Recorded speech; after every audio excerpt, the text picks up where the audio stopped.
Have you ever stopped to ask yourself, not how much money you make, but whether your life is giving back what you're putting into it? For years, I never asked that question.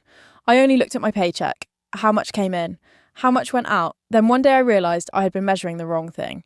Because a paycheck does not just cost money to earn, it costs your life. Every morning I was awake before dawn. I would spend a little time reflecting before the day began. Then I would get ready for work. I worked 8, sometimes 10 hours. I came home exhausted. I would still cook. I would still clean.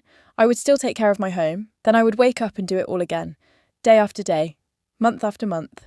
Year after year. One day, instead of looking at my salary, I started looking at everything it had cost me to earn it.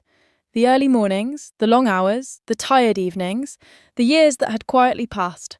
And I asked myself one question. After everything I've been putting into my life, what is actually coming back out of it? That question unsettled me, because I realised I had spent years measuring my income without ever measuring the return my life was producing. At the time, I thought I was doing everything right. Even after getting married and had children of my own, helping people felt natural. If someone needed school fees, I'd help. If someone had an unexpected expense, I'd help. If I had groceries and met someone who needed something, I'd often share. It wasn't because anyone forced me. It was because that's the kind of person I wanted to be, and I don't regret having a generous heart. I still don't, but generosity without wisdom can become expensive. I didn't see it then. Because little by little, month after month, my generosity stopped being occasional. It quietly became expected. Not by everyone, but by me. I had trained myself to believe that if I could carry something, I should. And because I never stopped to take stock, I never noticed what it was costing me.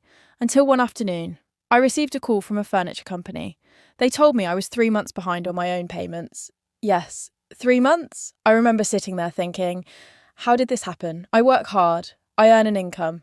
I'm responsible. Why am I falling behind? That question stayed with me. So I did what I had spent years doing as a forensic accountant. I reconciled the numbers, not for a business, for my own life. I listed everything that quietly claimed my paycheck. Every recurring commitment, every decision, every pattern, every place where my money left my hands, without ever building my future. When I finished, I couldn't believe what I was looking at. Nearly 35% of my income was disappearing into things that were producing almost nothing in return. 35%. Not invested.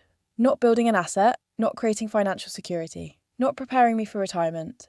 Not giving me freedom. It was just quietly leaving month after month, year after year. That moment changed me. Not because of the number, because of what the number represented. It represented years of my life. Years I'd worked for. Years I could never get back. I wasn't angry with anyone else. I was disappointed in myself, because I had never stopped long enough to ask whether my life was producing the future I hoped for. But I woke up. I saw me. One of the leaks was generosity. For you, it may be something completely different. It might be debt. It might be emotional spending. Trying to keep up with people. Subscriptions. Impulse buying. Always upgrading. Always rescuing. Whatever it is, every one of us has something that quietly consumes our future while pretending to improve our present. That's why I believe every financial journey should begin with taking stock. Not just of your money, of your life. Because your paycheck is more than income.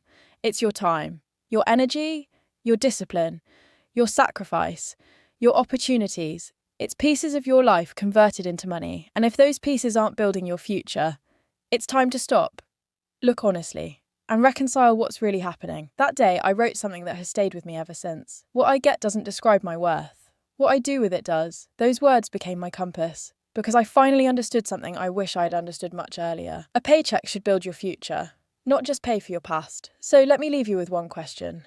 If you took stock of what you're putting into your life and compared it with what it's actually giving back, what do you think you would discover?